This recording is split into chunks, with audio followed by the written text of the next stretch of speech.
Apakah Anda siap menonton video ini? Apakah Anda siap merasakan ketakutan? Kalau siap, ayo kita mulai. Assalamualaikum warahmatullahi wabarakatuh. Waalaikumsalam warahmatullahi wabarakatuh. Selamat datang di Akasa Channel. Nama saya Gipari Akasa. Saya akan menceritakan pengalaman saya waktu mendaki di Gunung Puntang. Sebelum saya menceritakan cerita saya, jangan lupa buat teman-teman di like, comment, and subscribe, dan jangan lupa juga ditekan lonceng notifikasinya biar ada pemberitahuan di video selanjutnya.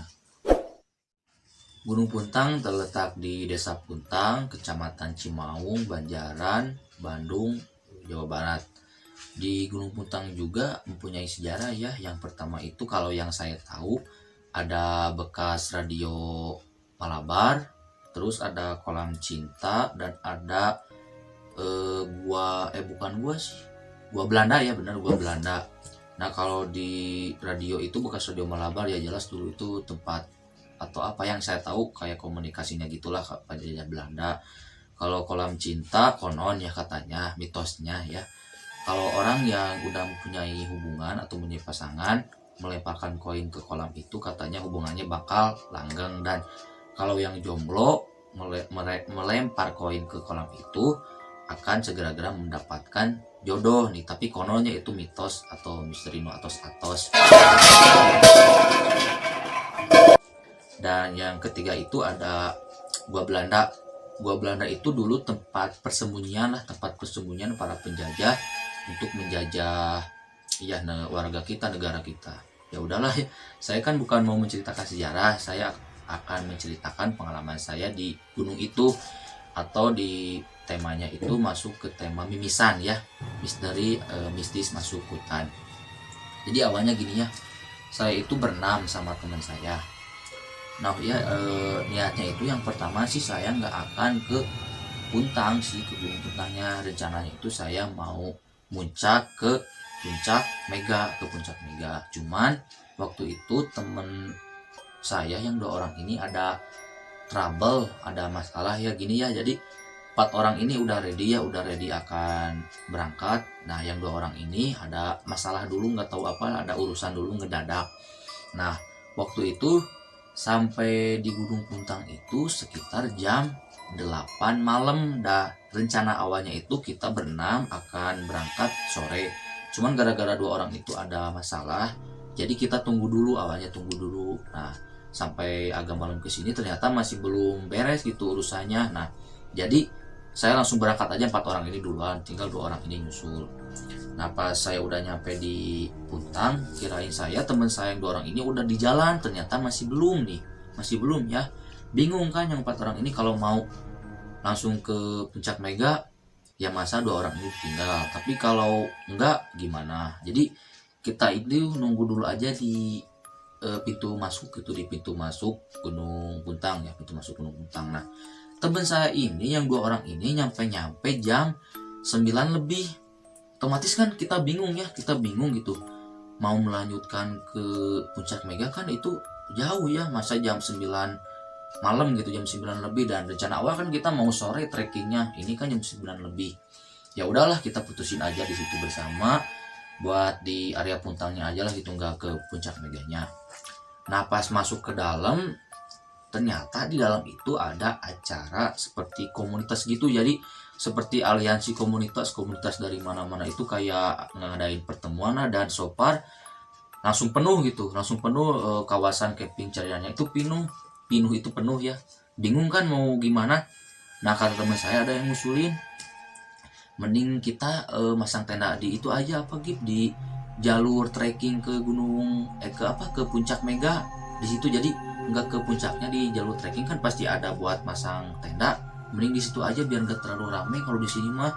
Dan teman saya yang lain juga kayak nyetujuin gitu ya, daripada di bawah kan penuh gitu, di bawah penuh banget itu, benar-benar penuh, benar-benar full. Di samping ada acara itu mungkin ada juga beberapa acara yang lain benar-benar full di situ. Nah ya udahlah kita sepakat gitu buat ngediriin tenda di jalur pendakian ke puncak Mega. Udah kita agak jauh ya, dan ada di situ enak gitu, tempatnya itu enak gitu, buat pas lah buat kita kan cuma bawa dua tenda, ada 6 orang gitu.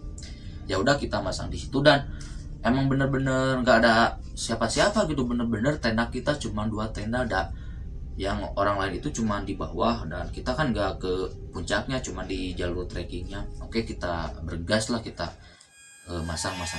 Cuman gini ya, pas di perjalanan itu kan emang gelap gitu, emang udah perasaan saya pribadi emang udah nggak enak hati gitu, nggak tahu ada apa, saya juga nggak tahu, emang udah nggak enak hati. Cuman ya udahlah gitu, lahaula aja kita, saya nggak bilang ke teman saya jangan kesini, saya enggak, kita lanjutin aja gitu. Udah kita nemu tempat, kita masang tenda di situ, kita beres sekitar jam 10 lebih gitu beres semuanya. Nah ya seperti biasalah kalau nyampe gitu, kita nyiapin dulu makanan. Nah udahlah kayak biasa aja, awalnya berjalan lancar. Cuman pas lagi masak makanannya, tiba-tiba kayak ada suara lari gitu dari atas itu. Ya kan jalur trekking sebelah sini nih, ibaratnya gini. Nah ini itu ada tanah ya buat lahan buat masang tenda. Lagi masak tiba-tiba ada yang kayak suara lari, tapi nggak tahu ya lari apa ya, mungkin namanya juga di hutannya walaupun dilindungi udah jadi cagar budaya atau cagar alam ya, mungkin kan masih ada gitu hewan apa kan kita nggak tahu gitu. Positif aja, pertama positif. Nah kita berjalan aja seperti biasa, main gitar, main apa, tiba-tiba ada itu apa seperti apa ya, buah gitu, nggak tahu buah apa, kayak ada yang ngelempar ke arah tenda. Otomatis yang tadinya kita bertujuan mata kita itu tujuannya ke makanannya, sambil nyantap, sambil ngobrol-ngobrol bercanda, tiba-tiba seketika kita semua berenam langsung memalingkan wajah mencari sumber suara itu yang kayak suara ngelempar gitu. Dan kita itu yang berenam itu saling tatap-tatapan seperti yang bertanya-tanya, ada apa gitu, aya naon ya. Mungkin karena laki-laki ya semuanya, ya udahlah nggak dipikirin, main lagi, santai lagi. Nah udah nggak kerasa jam setengah 12. Nah di situ ini nih yang mulai agak saya takut itu ya, di sini yang mulai membuat sinyalah saya ketakutan. Ada ini ya ada suara, biasalah saya paling takut ya jujur ya kalau dengar suara itu, suara perempuan. Pertamanya itu suaranya itu kayak gimana ya, kayak ketawa cuman sebentar. Otomatis kita kan udah tadi kejadian pertama ada yang lempar, terus kita langsung diam lagi. Laki-laki nggak terlalu ribet ya, diam kayak saling mau menutupi, nggak ada apa-apa gitu, saling ya biar temen-temennya nggak takut. Tiba-tiba suara itu makin keras kayak ketawa biasa aja ketawa. Bingung kan? Nah itu udah mulai panik, kayak kata teman saya ini gini, itu mah apa, pendaki aja meren lagi iseng atau cari kayu bakar atau apa, lagi bercanda kata-kata. Ya udahlah, oke, santai.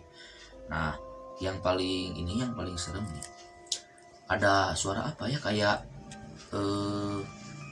suara ini nih yang kayak, dan yang paling serem itu ada ini nih, suara kayak teriak tapi bukan suara perempuan gitu, bukan suara perempuan itu kayak woi.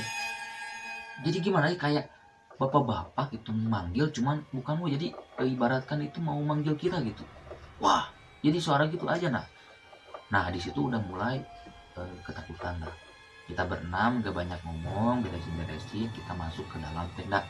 Dan pas dilihat jamnya itu pas jam 12 malam, 00 di situ. Kan kita sinyal ada sih, cuman agak jelek di situ ya. Mau main HP juga paling nyalain lagu.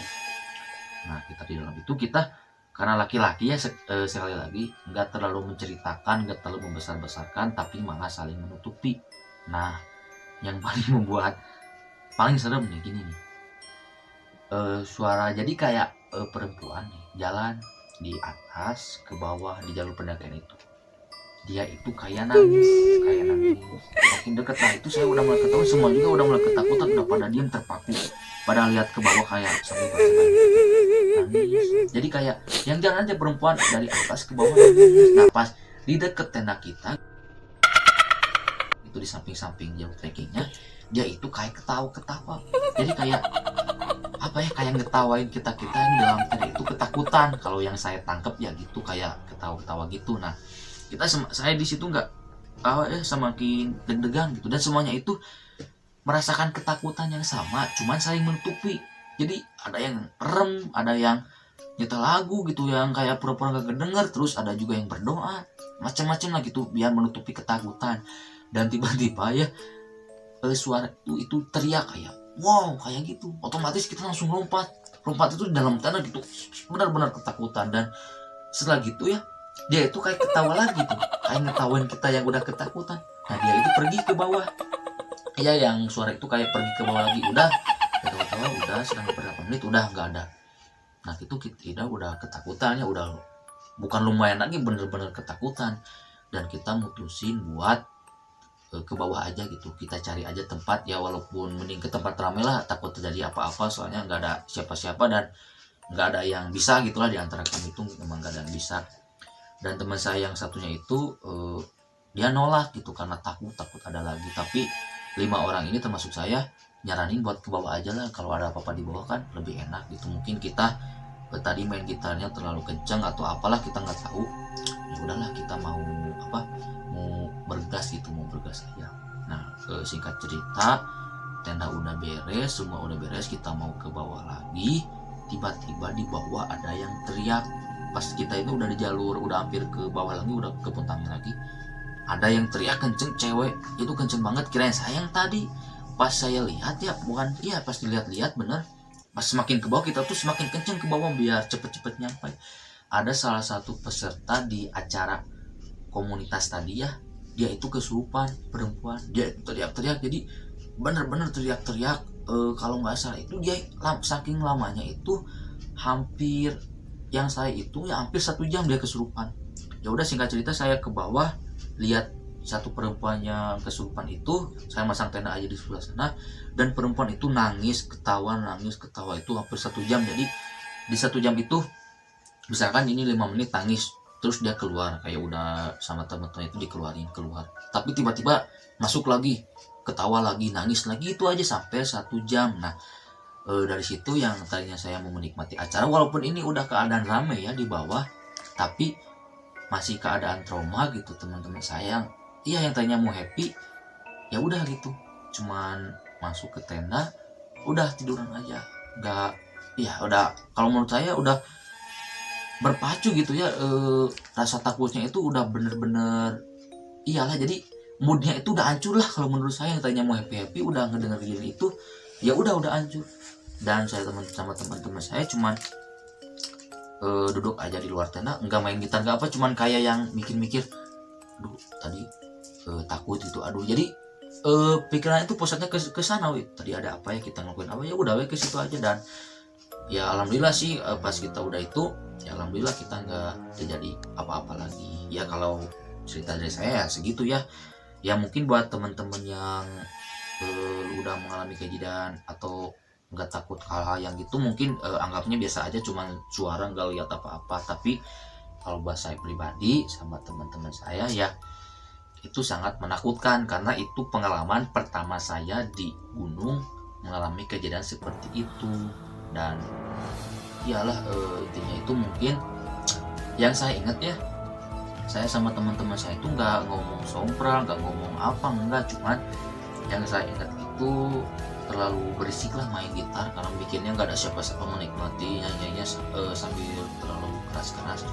Nah buat teman-teman ya, kalau misalkan mau muncak atau mungkin ya, intinya harus tetap dijaga gitu, walaupun di alam nggak ada siapa-siapa, tapi tetap gitu kita harus menjaga sikap kita, karena kan udah tahu juga ya, mungkin di dunia ini bukan hanya kita yang diciptakan oleh Allah, tapi ada makhluk yang nggak bisa dilihat oleh kita. Intinya gitu ya. Sambil muncak atau apa, kita jaga sikap aja biar nggak terjadi apa-apa gitu ya. Mungkin sekian cerita dari saya. Wassalamualaikum warahmatullahi wabarakatuh.